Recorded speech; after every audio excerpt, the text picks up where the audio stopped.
Hey folks, Jurassic Floy here. In today's episode, instead of review something that's this, instead I'm going to review something that's more appropriate to our darkest hour, and that would be Godzilla Minus One.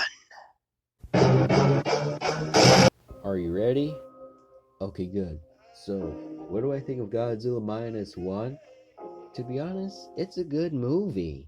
It it felt like a remake to the original Godzilla movie.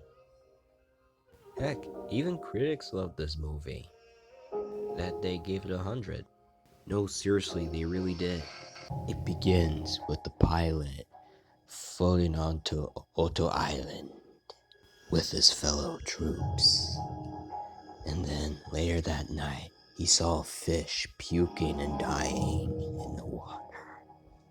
And then, until the drill comes up, out comes the... What the? Since when did Godzilla get so scary? By the way, a few years later, until Godzilla got mutated and irradiated, the main character, Shinakira, went back to Japan and saw the girl, and then she wasn't pleased to see him.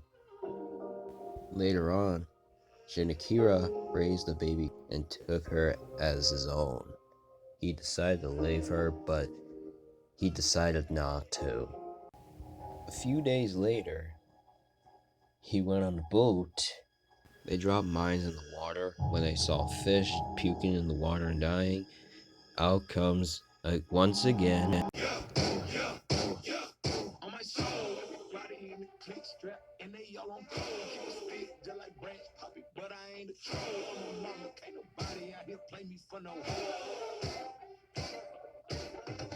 when Godzilla destroys the other boat, he decided to chase the other boat with the main character until they decided to shoot Godzilla.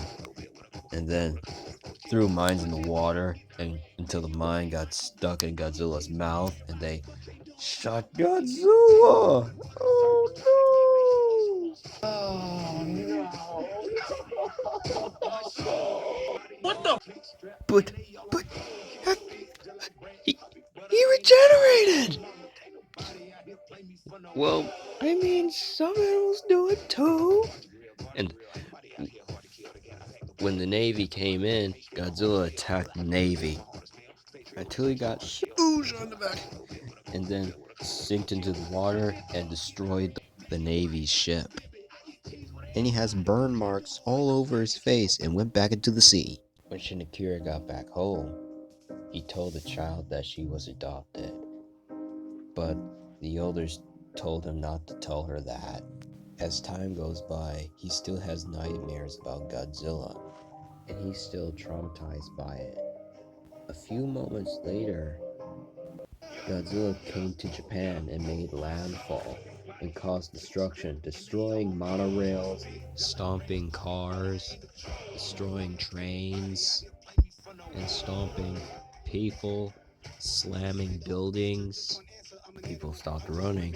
Godzilla unleashed his atomic breath and shoot at the military and obliterated everything in its wake.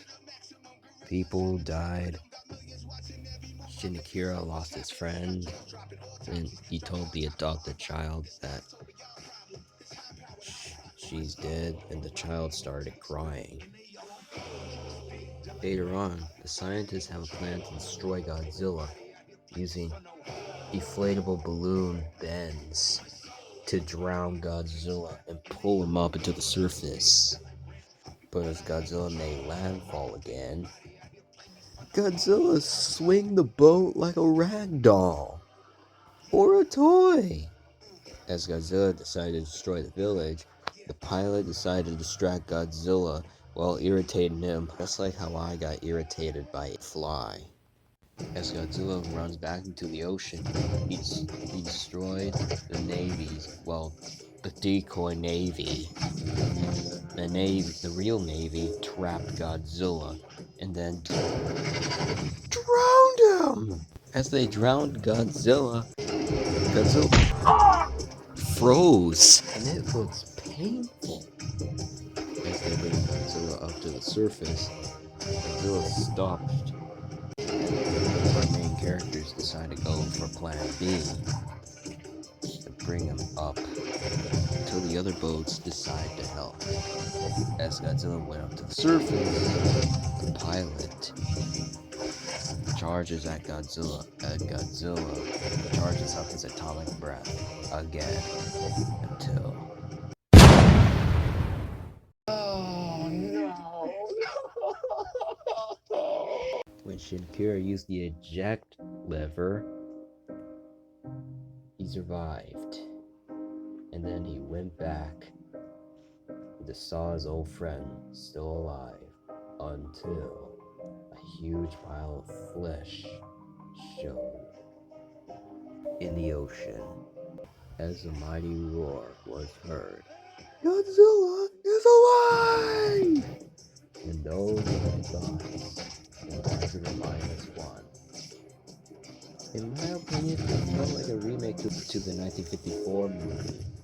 It's still good in its own right, and at least it has its fans.